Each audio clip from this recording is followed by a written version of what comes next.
Hello, welcome to another episode of the Chicken Noodle Podcast, the ultimate stream of consciousness. I'm your host, Austin Campbell. Happy Easter. How are you doing this Easter? Are you listening to this after Easter? What is, oh my God. Houston, we have many problems right now. Okay. My goodness. Okay, don't really know what just... This is a disaster. But you get to see this this is ground root stuff right now that's going on.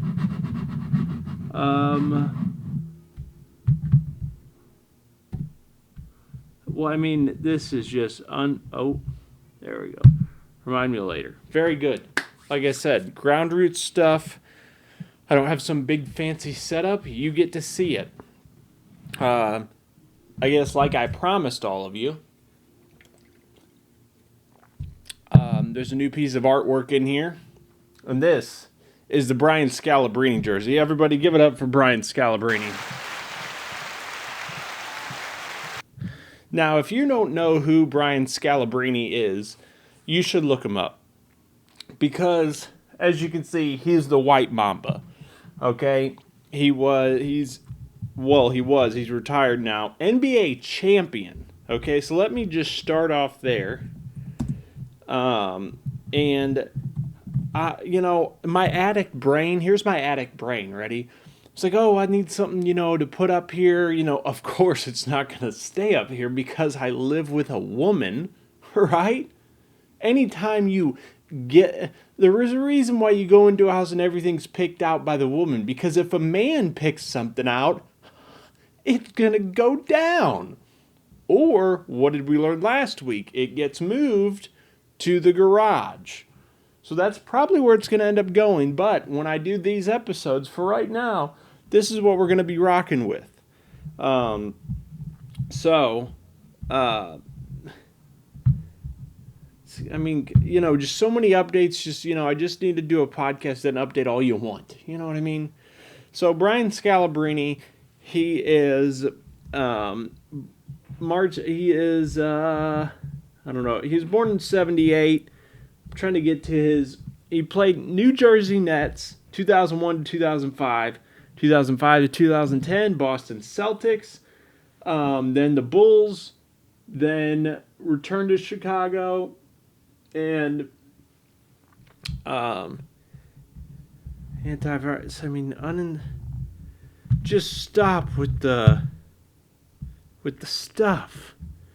Anyways, he was like a bench player, okay? He was never really a starter, okay? But he was in the peak of his career, he was a bench player, and he came off the bench. He won his championship with the Celtics in 2008, and he would, do these little goofs. These little goofs would happen when he was playing, and people would, dog him for it. Right? And you'd have these people, much like in today's sports, where you have people sitting on the couch, getting on X, the everything app. It's all happening on X. They would get on there and just fire off a couple tweets and be like, I could take him, this guy sucks, blah, blah, blah. Well, Brian Scalabrine, okay, he will show up and bone your ass, okay? Brian Scalabrine does not discriminate, okay? They called him the White Mamba, kind of like, as a joke. He is the White Mamba.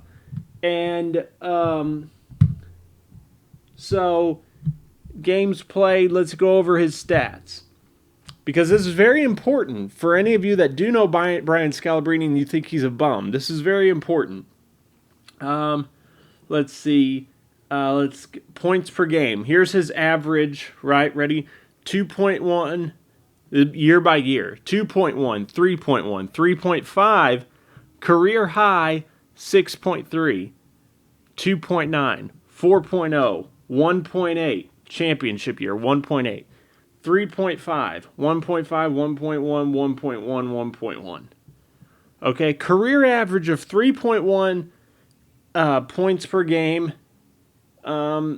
2.0 rebounds per game, zero point 0.8 assists per game, average of 13 minutes per game.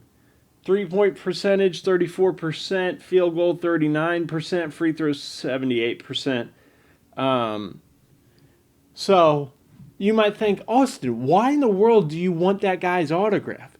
Because he said, oh, you guys want to talk that ish? Hey, I'm showing up. Okay? And there's videos of Brian Scalabrine showing up to people that talk all that crap, and he shows up and is like, let's run it. And he bones them every single time. Right? And you know what he says? I'm closer to LeBron than you are to me. Mic drop. So Brian Scalabrine, welcome to the Chicken Noodle Podcast. I love you. You're one of the great white hopes. The NBA is dominated by, people that aren't white. And as much as I do dog people that are nationalists, I do more dog of I dog people that are nationalists because I don't have time for nationalism. Okay? But all of us white people, when we see another white guy out there hooping, it's like we root for that guy. You got to root for that guy. Because it's not very often. And that means that guy's usually pretty talented. But people thought that Brian Scalabrine is not talented, but he'll show up and he'll dog walk you. He'll put you on a leash, Amber Rose style, and walk you and make you take a shit in the bushes. Okay? He'll dog walk you. He'll put you on a leash and he'll go up to your mother-in-law and have you hump her leg. That's what Brian Scalabrine does if you want to challenge him. Brian Scalabrine will dog walk you. He will put you on a leash and he will go walk up to a fire hydrant and say, drop him, hike your leg, and piss. So, Brian Scalabrine, shout out. Yeah, the White Mamba. Love him or hate him. Maybe sometime we'll watch some videos about him. Next on our list, you ever just think you know someone? Well, okay, I'll cut to the chase. I saw a Facebook story of someone I grew up with, I was neighbors with. I was neighbors with this guy that was like a couple years older than me, and this girl that was a couple years younger than me. This is in grade school. And the girl, I was friends with, her brother. But she was always too young for me to ever really be friends with her, but we all rode the bus together, whatever. I see her, like, in Boston, Massachusetts. And, I'm stationed in Hillsborough at the time of this story. At the time.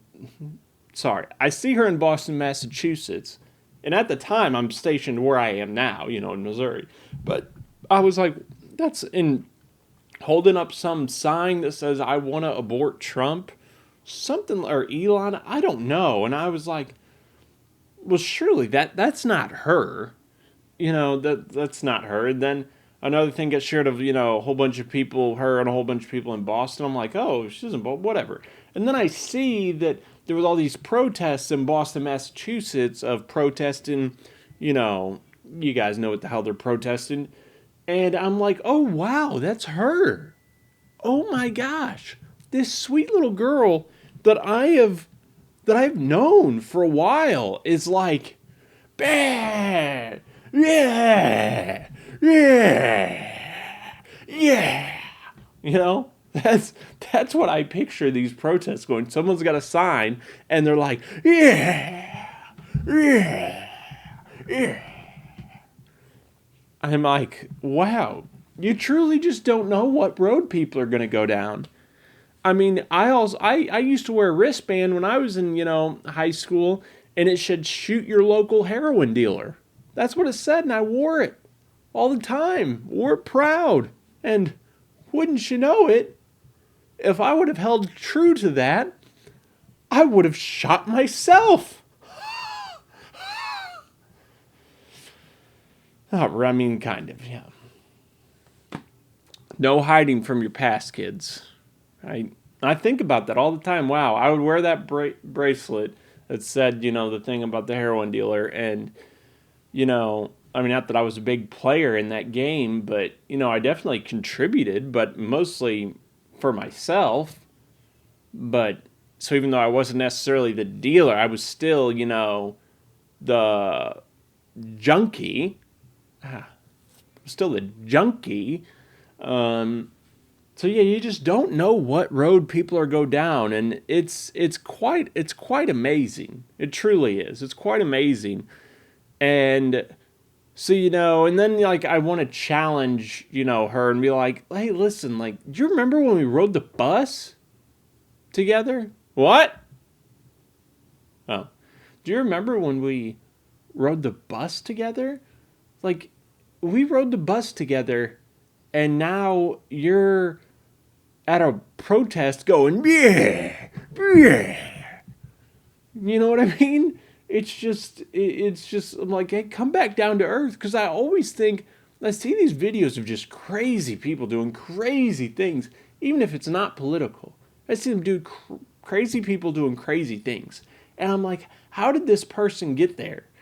But now I understand that it happened somehow.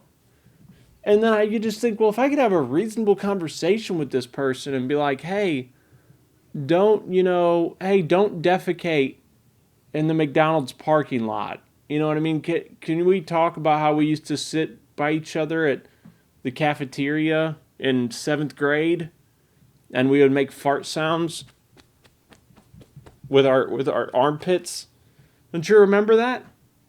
And then I think they'll be like, oh yeah, maybe I shouldn't unload in the McDonald's parking lot. Yeah, let me zip my pants up and pinch that one off and get to going about life. And I'd be like, great, that's wonderful, good. But thou can't bring a horse to water and make it drink, whatever. It's Easter today. God bless.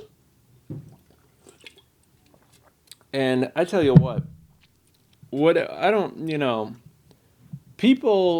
some people that you go to church service on on Easter Sunday, you see people dressed to the nines, right? Dressed to the 1, 2, 3, 4, 5 nines. And it's really nice to look at, because I look at it like, yeah, I like that outfit, yeah, that outfit's nice, that woman looks nice, that guy looks handsome. I'm like, man, we should all dress like that more. But then I'm like, but I like what I wear. But it's nice to dress up. It feels good to dress up.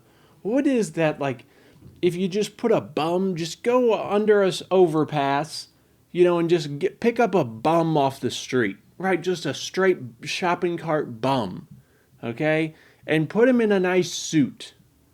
Put that bum in a nice suit, and I tell you what, they feel like $1 million. And why is that? Why is that? I don't know. It probably all reverts back to, because we weren't born with clothes, right? We were born in the nude. And then, depending on what you believe, Eve bit the apple, and then we all got insecure, and so we had to clothe ourselves as some sort of punishment or something. And you just think, wow, how could that happen? Because if we were all in the nude, like you're telling me, if Eve didn't bite the apple and we were all in the nude, like dudes wouldn't be being dudes and being like, haha, you've got a small piece on you. And then I'd be like, yeah, I should probably go put a leaf over this or something.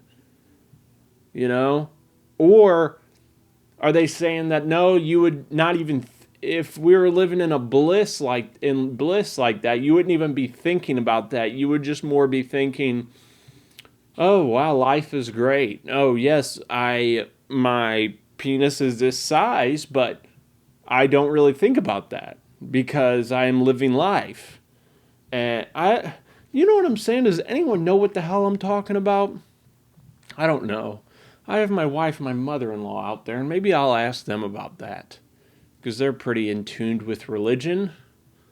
And a sinner like me could use a good life lesson or two. So what did next on our agenda would be, I don't have any comedy shows coming up soon per se. Maybe Perryville. Be on the lookout for Perryville. I don't know. My wife is just absolutely pregnant as hell, and it's just amazing, right? I held a baby today. And I was just looking at this baby has big eyes, like, the baby was like doing this to me, and it was so cute, and I was just like, man, you know, what in the world is this thing we call life? What is this? You're telling me that someone, you could just be holding this baby that's just like, hey, hey, hey, and then one day that baby like runs, is a CEO of like Procter and Gamble, like you know, getting tied up and getting his balls stomped on, and getting, spanked with one of those little tassels. It's a wild thing, and I think about that, and when I hold babies. So if I ever hold your baby, just know that I'll be holding your baby like, what's gonna happen when you get older? Are you going to be the CEO of some big company, right? Or are you going to be a big figure in politics, right? Are you going to be a private investigator? Are you going to be or is this baby at one point going to witness two men having sex, right? Like as a private investigator, Like, when the baby gets older and is making a living for the baby's family, and is he going to be like, someone calls this person is like, hey, I think my husband's cheating on me with another woman, and this man that was formerly a baby is like, yeah, I'm on it, just send me the info, and the wife sends him the info, and then he's out there with his camera, tailing this lady's husband, and he's taking pictures of him, and and then he goes into a Motel 6. Someone was already in the Motel 6, so he's like, I got to figure out what's going on in there. So he peeks the curtains back, takes his camera, and then after he does his snap, he pauses. Oh my. Them two dudes is boning. Them two men's having sex. And then at that moment, maybe they think all the way back, 30 years ago, whenever I was holding this baby, and I was thinking, wow, what are you going to witness when you grow up? You know what I mean? It's really can cause me to spiral out of control, truthfully. So that's what has been going on in my life. I have something there's been a video going around of some Chinese guy that has been yes, come on, that's been saying something in Chinese and no one can understand what they are saying. But I've been brushing up on my Chinese, and I am going to translate it for you guys so we can, so we can get to the bottom of this. Okay. Come on. But yeah, don't you love the Brian Scott? There's really a lot.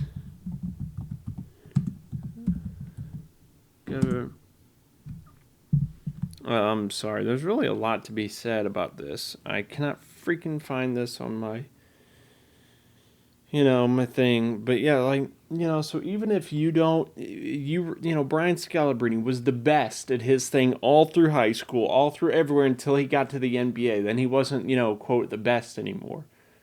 And people would dog him for that. But he would, tell people, hey, listen, you might dog me for this, but I'm living my dream. What the hell are you doing, you beanbag naked Cheeto eating mofo?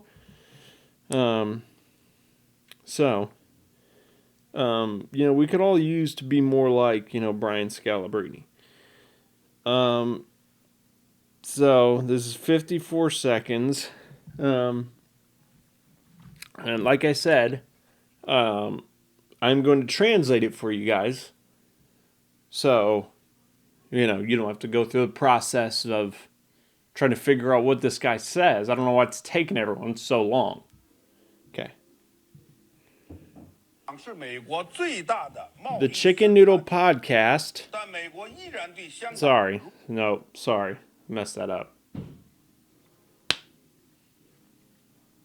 Being a little conceited. He's not talking about me.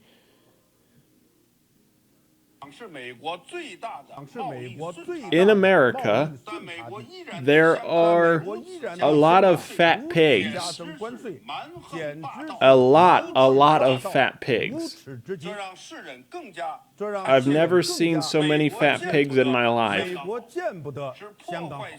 RFK Jr. has been going to war with these pigs, but he's been unsuccessful because they came out with the Nutty Buddy cakes.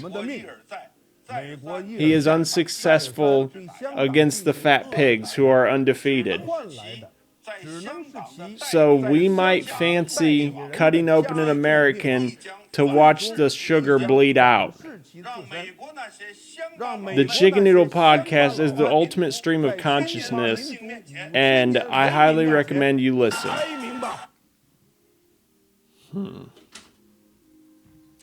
Hello. My wife, who looks like a pink Easter egg. Oh, that's sorry. No, it's all right. Cut that out. Please. No. I welcome it. What are you doing in there, sweetie? Are you taking a poo? Austin. What? I just want to know if you're taking a poo. Going pee and checking on you. Oh, you're going pee and checking on me. Okay, well, I've got about 5 more minutes in here. Okay. And I'm entertaining the viewers. I just translated a Chinese post in Chinese. I translated it to America, and it was really gruesome. They were saying some horrible things about us. Someone from the Chinese government gave my podcast a shout out. It was wild. My numbers don't reflect it though, so I don't know what the holdup is. So, anyways, it's my beautiful lovely wife, and here she comes again. So long, farewell, Avita, say goodbye.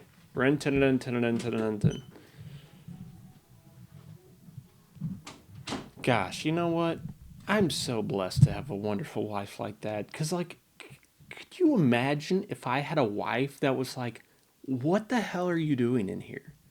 Take all this down. Hey, Brian Scalabrine, I don't care who that is. Now, my wife may not care who that is, but if I tell her, she'll listen, And I tell you what, my wife is she's beautiful. She puts up with me. She puts up with me, people say that. And truthfully, I'm truly blessed to have her in my life.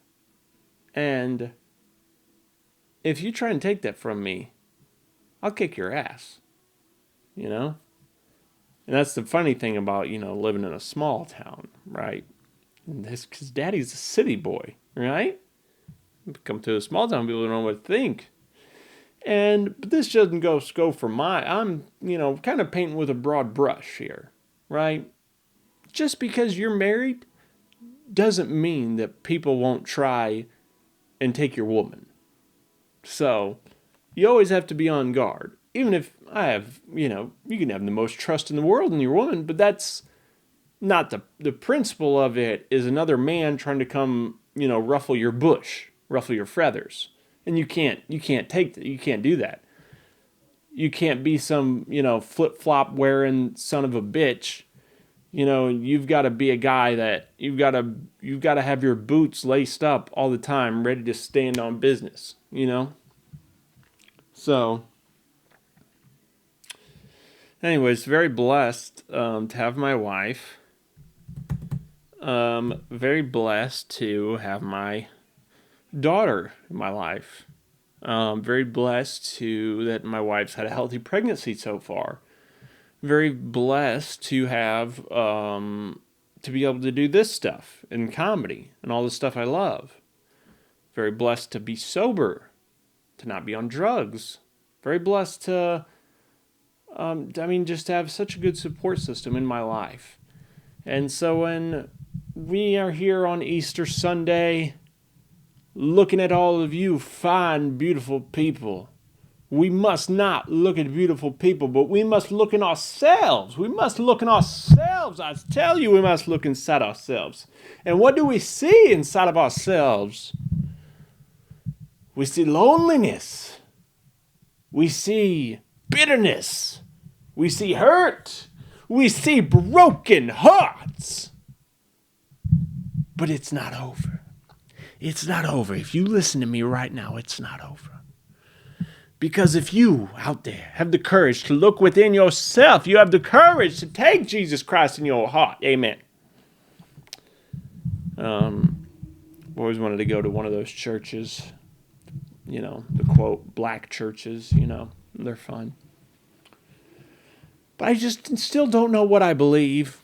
I know I've talked about that before on here, but, I went to Easter Sunday and it's all great, but I still just, what the hell's up with Catholics? What the hell's up with Hindus? The Buddha, I understand what the Buddha said. He said life is suffering. I know what he means. I get that. And he said also, don't follow me. Pretty much I'm a tub of lard. Don't worship me.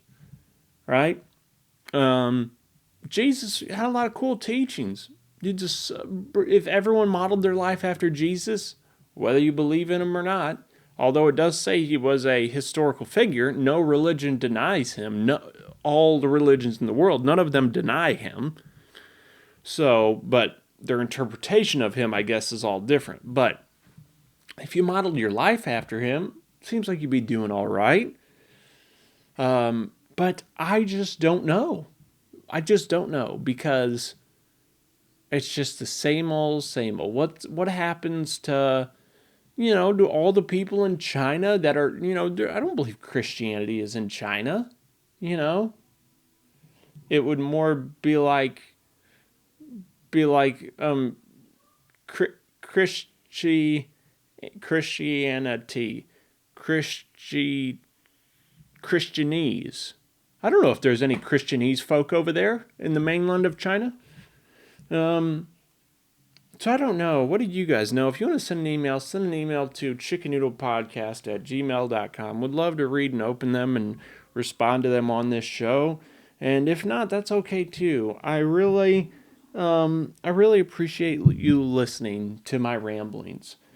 Because like I said at the beginning, this is grassroots stuff. This just about fell and cracked and broke, and I would have been out $50, for a new case. And that would have sucked. But I would have done it because I care about you people. So, in honor of that, I will read you some new, let's go off some, a guy cloned his dog. We'll close with this story. Guy cloned his, we've been cloning dire wolves and all that stuff. Look into it. It's a great thing. But these people, the guys that are doing the cloning, it's every it's every movie. The guys on Joe Rogan, I can't remember what his name is, but whatever. He's all like, yeah, we're in for the good, man. We're doing a lot of great things. Good, man. And this is with everything. It starts out good, but if there are lump sums of cash coming in, people are going to start getting a little shifty. And they're going to start porking each other's wives and banging each other's husbands. And things are going to get a little bit shifty because there's so much money coming in. And then, while they're, when the line graph's going up, usually everyone's behaving themselves. But then, once that money comes in, people start getting a little shifty. And they start doing things that you wouldn't approve of. Then the line graph starts to go down. Right? And next thing you know, they're cloning people for the military, and we're having a war of clones, people that don't even have souls out there and fighting. Anyways, so this guy, so we're not in the, he had said earlier in the interview, we're not, it's the guy that did the cloning stuff on Joe Rogan. I don't care what his name is right now. But he said, hey, we're not in the business of, cloning anyone's animal. Right? That's not what we're in the bit. We're doing this for science stuff. He said that way earlier. Then later on in the podcast, he said, yeah, someone did ask us to do this, and we don't do that stuff, but we did do this. And it's like, okay, you're just a little contradicting son of a, aren't you? Huh? Yeah. I know what it's like to go, listen, I know what happens when boatloads of money are coming in and people start to get a little bit shifty. I completely understand that, okay? Anyways, they said, yeah, the guy had a dog, and, wealthy guy, family dog was dying, and they cloned the dog. And now the family, the original dog died, but now they have the clone dog, so it's there. And he said, oh, we did this because the guy said his family just couldn't let go. Hey, mother trucker, it's not good for any of us it sucks to try to let go of something you love. It's arguably the hardest thing a human has to do, right? Whether that's, a woman doesn't want to be with you, a man doesn't want to be with you, and you love them so much that you want them to be happy, so you let them go,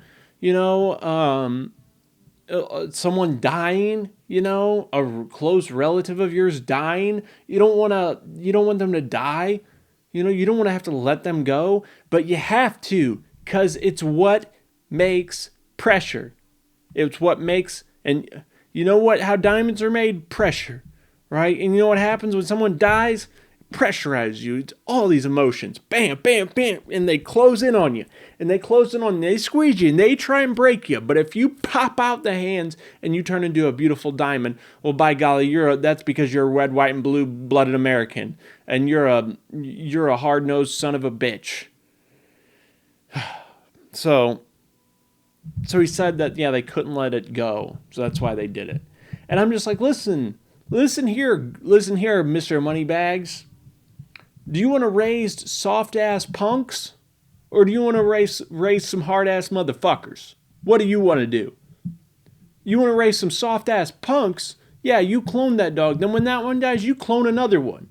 And you keep cloning them so your family never cries about it, never mourns it, never gets over it. But if you want to raise some hard-ass motherfuckers, here's what you're going to do. You're going to let that dog die. And you're going to, what do you got, a family of 5? You go to the damn store and you go buy 5 shovels. And that dog's dead. I want that dog dead. Dead on arrival. When he's dead, you get your 5 shovels and you guys all go outside and you start digging a hole. All 5 of you. All 5 of you. I don't care if you're crying. I don't care about none of that. I want you digging the hole. If you cry, that's fine. This is the process of being a hard-ass mofo. You dig a hole. You dig that hole and dig that hole. And then what? You got an oldest son. You get an oldest daughter. You get the oldest of your kids to go in there. And you go grab that dog. You have them grab that dead dog. You tell them to put their phone, stop twerking on TikTok. You tell your youngest boy, you tell him to stop doing them dances on TikTok. Kent, get the dead dog and bring him out here. So he carries the dead dog out into the yard. And that hole you dug, you have him drop him in there. And then you take your 5 shovels and you bury that sucker. And once he's 6 feet under, you go to the store, you get a plant, you put the plant in there, and you take care of that plant because now the dog's decomposed into the damn plant. Okay? And that's called the circle of life, bitch. It's a beautiful thing. So stop raising soft punks. Stop it. We don't have no room for them. All they're going to be, these soft-ass punks are going to be doing is like, just taking up traffic, trying to merge, and they're just, what the hell they're doing. Anyways, God bless you.